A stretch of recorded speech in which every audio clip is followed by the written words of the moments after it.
മുഖ്യമന്ത്രി മാധ്യമങ്ങളെ കാണുന്നുമുണ്ട്. കെ രമ, മുഖ്യമന്ത്രി ഇന്ന് മാധ്യമങ്ങളെ കാണുന്ന ഘട്ടത്തിൽ നിയമ നടപടികളിലേക്ക് കടക്കുന്ന കാര്യത്തിൽ ഒരു വ്യക്തത വരുമെന്ന് പ്രതീക്ഷിക്കുന്നു.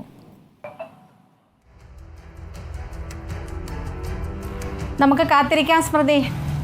മുഖ്യമന്ത്രി വാർത്താ സമ്മേളനത്തിൽ എന്തൊക്കെയാണ് പറയുന്നതെന്നതിനെ സംബന്ധിച്ച് നമുക്ക് കാത്തിരിക്കാം. അങ്ങനെ പ്രതീക്ഷയോടുകൂടി നിൽക്കുക എന്നുള്ളതാണല്ലോ നമുക്ക് ചെയ്യാൻ സാധിക്കുക. പക്ഷേ എന്നെ സംബന്ധിച്ച് ഞാനത് വീണ്ടും അതിന് പ്രതീക്ഷയില്ല എന്ന് പറയുന്നതിന് നമുക്ക് മുന്നിലുള്ള കാര്യങ്ങൾ വെച്ചുകൊണ്ട് തന്നെയാണ്. കാരണം നേരത്തെ ബഹുമാനപ്പെട്ട മിനിസ്റ്റർ സംസാരിക്കുമ്പോൾ സൂചിപ്പിച്ചത് അനീതിക്കെതിരെ സംസാരിക്കാൻ, അതിനെതിരെ നടപടി സ്വീകരിക്കാൻ വേണ്ടി സർക്കാർ മുന്നോട്ട് പോവുകയാണ്, അത് നോക്കുകയാണ് എന്നൊക്കെയാണ് പറഞ്ഞത്. ഈ അനീതിയാണ് 4.5 വർഷം മടിയിൽ കൊണ്ട് നടന്നത്. ഏറ്റവും ശക്തമായി നമുക്ക് ഓർമ്മയില്ലേ 2017 നമ്മുടെ പ്രമുഖയായ നടിയെ അതിജീവിതയ്ക്ക് നേരെ ഉണ്ടായ അതിക്രമവും അതിനുശേഷം നടന്ന ഒരുപാട് പ്രശ്നങ്ങൾ.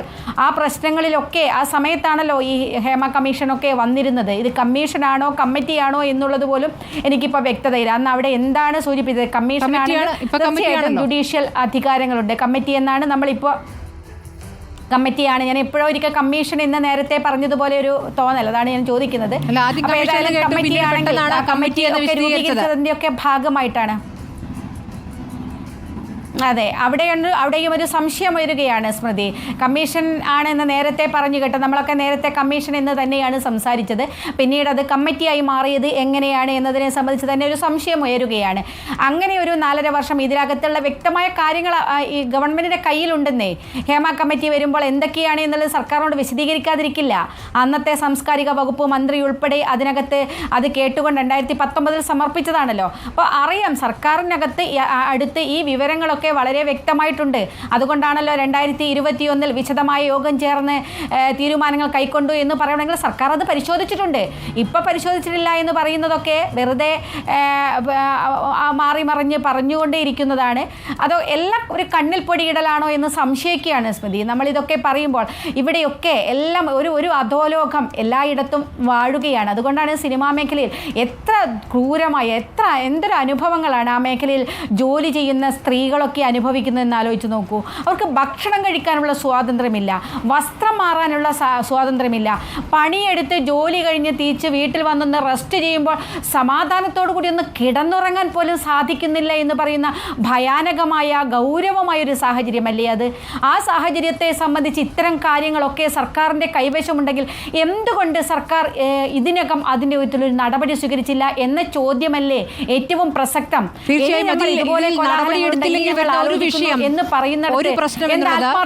ഒരു പ്രശ്നം എന്നുള്ളത് ഹേമ കമ്മിറ്റി തന്നെ ഈ റിപ്പോർട്ടിൽ പലയിടത്തും പറയുന്നുണ്ട്. അങ്ങനെയല്ലാത്ത നല്ല സംവിധായകരും നല്ല നിർമ്മാതാക്കളും നല്ല സെറ്റും അല്ലെങ്കിൽ നല്ല താരങ്ങളും അടങ്ങിയ ഒരു സംവിധാനമൊക്കെ വേറെയുമുണ്ട്.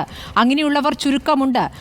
ഇത് അടച്ചാക്ഷേപിക്കുകയല്ല, എല്ലാവരും ഇങ്ങനെയാണെന്ന് പറയുകയല്ല. പക്ഷേ നടപടിയെടുത്തില്ലെങ്കിൽ ഈ റിപ്പോർട്ടിലെ പരാമർശം സിനിമാ മേഖലയിലെ എല്ലാവരിലേക്കും ചെന്ന് വീഴുകയാണ്. അപ്പോൾ അങ്ങനെയൊന്നും അല്ലാത്തവർ ആശങ്കപ്പെടുന്നുണ്ട്. പലരുടെയും പ്രതികരണം ഞങ്ങൾക്ക് തന്നെ ലഭിക്കുന്നുണ്ട്. ഞങ്ങൾക്ക് വീട്ടിൽ മക്കളോട് പോലും പറയാൻ പറ്റാത്ത അവസ്ഥ. ഇങ്ങനെയാണോ അച്ഛൻ ജോലി എടുക്കുന്ന സ്ഥലം, അച്ഛൻ്റെ തൊഴിൽ മേഖല ഇങ്ങനെയാണോ എന്ന് മകൾ ചോദിക്കുന്നു എന്ന് ഒരു നിർമ്മാതാവ് പറയുന്നു. അപ്പോൾ ഇതൊക്കെ അങ്ങനെയൊന്നും ചെയ്യാത്ത ഒരു വിഭാഗത്തെ കൂടി ഇരുട്ടിൽ നിർത്തുന്ന, അവർ കൂടി പ്രതി ചേർക്കപ്പെടുന്ന ഒരു സാഹചര്യം ഉണ്ടാക്കുന്നുണ്ട്. അപ്പോൾ അതിൽ വ്യക്തമായി ആരാണ് പ്രതികൾ എന്നുള്ള പുറത്തു വരേണ്ടതല്ലേ?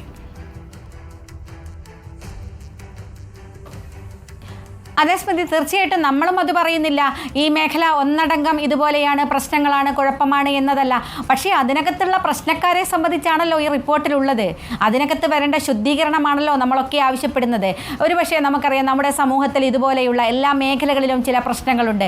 പക്ഷേ അതിനൊക്കെ രൂക്ഷമായ വിഷയങ്ങളാണ് ഈ സിനിമാ മേഖലയിലുള്ളത് എന്ന് പറയുന്നത്. അവിടെ തന്നെയാണല്ലോ ജസ്റ്റിസ് ഹേമ അവിടെ ചന്ദ്രനെയും നക്ഷത്രങ്ങളെയും ഒക്കെ ഉപമിക്കുന്നത് നാം കണ്ടല്ലോ. സ്കൈയിൽ മിസ്റ്ററി ഉണ്ട്. അതുപോലെ സയൻറ്റിഫിക്കായി അന്വേഷണം നടത്തി കഴിഞ്ഞാൽ ഈ മേഖലയിലെയും തിളങ്ങുന്നതും ഒക്കെ ആ മിന്നുന്നതെല്ലാം പൊന്നല്ല എന്ന് പറഞ്ഞു വെക്കുകയാണല്ലോ ജസ്റ്റിസ് ഹേമയും. അപ്പോൾ ഇതിനകത്തുണ്ടാകുന്ന ചില മിന്നുന്ന താരങ്ങൾ അല്ലെ മിന്നുന്ന ആളുകൾ അവരാരൊക്കെയാണെന്ന് കണ്ടെത്തിയാൽ എല്ലാവരും ഈ പുകമറയ്ക്കുള്ളിലാവും. എല്ലാവരും ആ തരത്തിൽ സംശയത്തിൻ്റെ നിഴലിലേക്ക് വരും. അങ്ങനെയാണെന്നൊന്നും നമ്മൾ ആരും പറയുന്നില്ല. പക്ഷേ അത്തരം ആളുകൾക്കെതിരെ നടപടി ഉണ്ടാവുക, അത്തരം ആളുകൾക്കെതിരെ ഇത് ക്രിമിനൽ നടപടി തന്നെ വേണമെന്നുള്ള എന്നുള്ളതാണല്ലോ. പോക്സോ കേസിന് സമാനമായ കാര്യങ്ങളൊക്കെ ഈ റിപ്പോർട്ടിലുണ്ട്.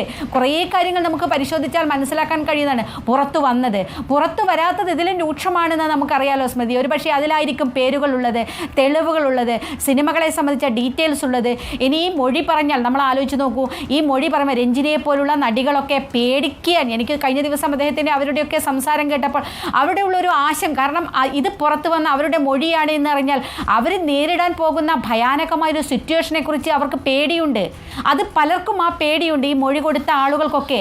കാരണം പുറത്തെ ലോകം അങ്ങനെയല്ല, നമ്മളീ പറയുന്ന പോലെ സുതാര്യമല്ല, അത്രമാത്രം അതുകൊണ്ടാണല്ലോ ഒരു പകൽ ഒരു പെൺകുട്ടി ജോലി കഴിഞ്ഞ് പോകുമ്പോൾ എറണാകുളം പോലുള്ള ഒരു ടൗണിൽ വെച്ച് ഒരു വണ്ടിക്കുള്ളിൽ വെച്ച് നടന്ന സംഭവങ്ങൾ, അത്തരം കാര്യങ്ങൾ പുറത്ത് നടക്കുമെന്ന ഭയം അവർക്കുണ്ട്. അതിനകത്ത് ഇനിയും നടന്നതുണ്ട് എന്ന് പറയുന്നു. അപ്പോൾ ഈ മൊഴി കൊടുത്ത ആളുകൾക്ക് പോലും സുരക്ഷിതത്വം ഉണ്ടാകണം, അവർക്ക് സംരക്ഷണം ഉണ്ടാകണം. അതുകൂടി ഉറപ്പുവരുത്താനുള്ള ബാധ്യത സർക്കാർ ഏറ്റെടുത്തുകൊണ്ടാണ് തുടർ നടപടികളിലേക്ക് കടക്കേണ്ടത്, നിയമ നടപടികളിലേക്ക് കടക്കേണ്ടത് എന്നത് തന്നെയാണ് നമുക്ക് വളരെ വിനയത്തോടുകൂടി സർക്കാരിനോട് അഭ്യർത്ഥിക്കാനുള്ളത്. നമുക്കതാണ് ഇപ്പോൾ പറയാൻ കഴിയുക. കാരണം ഇത് ആരാണോ അവരെ കണ്ടെത്തണം. ഇതാരാണ് ഈ 15 പേർ, ആരാണ് ഈ പവർഫുൾ വ്യക്തികൾ, അവരെ ഇങ്ങനെ ഭയപ്പെട്ട് ഈ വാതിൽ മുട്ടി വിളിക്കുന്നത് ആരാണ്?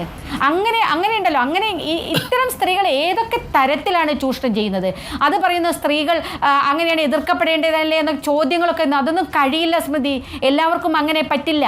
കാരണം ഒരു ജീവിക്കാൻ ഒരു മാർഗത്തിന് വേണ്ടി, തൊഴിലിന് വേണ്ടി, സ്വന്തം തൊഴിലിടത്തിലാണ് നിൽക്കുന്നത്. ആ തൊഴിൽ പോകുമോ എന്ന ഭയം പലരുമുണ്ട്. അതുകൊണ്ട് തന്നെ പലപ്പോഴും തുറന്നു പറയാൻ സ്ത്രീകൾ പേടിക്കുന്നുണ്ട്, ഭയപ്പെടുന്നുണ്ട്. അല്ലെ തൻ്റെ കുടുംബത്തിന്, തൻ്റെ വീട്ടിലുള്ളവർക്ക് എന്ത് സംഭവിക്കുമെന്ന പേടിയുണ്ട്, ആദിയുണ്ട്. നമുക്കറിയാമോ, അല്ലാത്ത മേഖലയിൽ രാഷ്ട്രീയത്തിൽ പോലും എന്തൊക്കെയാണ് സംഭവിക്കുന്നത് നമുക്കറിയില്ലേ? പലപ്പോഴും പല ഭീഷണികളും കൊലപാതകങ്ങളും ഒക്കെ നടക്കുന്നത് എങ്ങനെയാണ് നമുക്കറിയില്ല. അപ്പോൾ ഈ മേഖലയിലും അതുണ്ട്. അപ്പോൾ അതല്ലാത്ത തരത്തിലേക്കുള്ള ഒരു നടപടികളിലേക്ക് ഏറ്റവും വേഗം സർക്കാർ വരണം. സർക്കാരിലാണ് സത്യത്തിൽ സർക്കാരിനെ ചെയ്യാൻ കഴിയുമോ? അതുകൊണ്ട് ആ സർക്കാരിൽ പ്രതീക്ഷയർപ്പിച്ച വലിയൊരു വിഭാഗമുണ്ട്. ആ വിഭാഗത്തിന് പ്രതീക്ഷയ്ക്കനുസരിച്ച് ഇവർ വരുമോ എന്ന ചോദ്യമാണ് ഇപ്പോഴും ഉള്ളത്.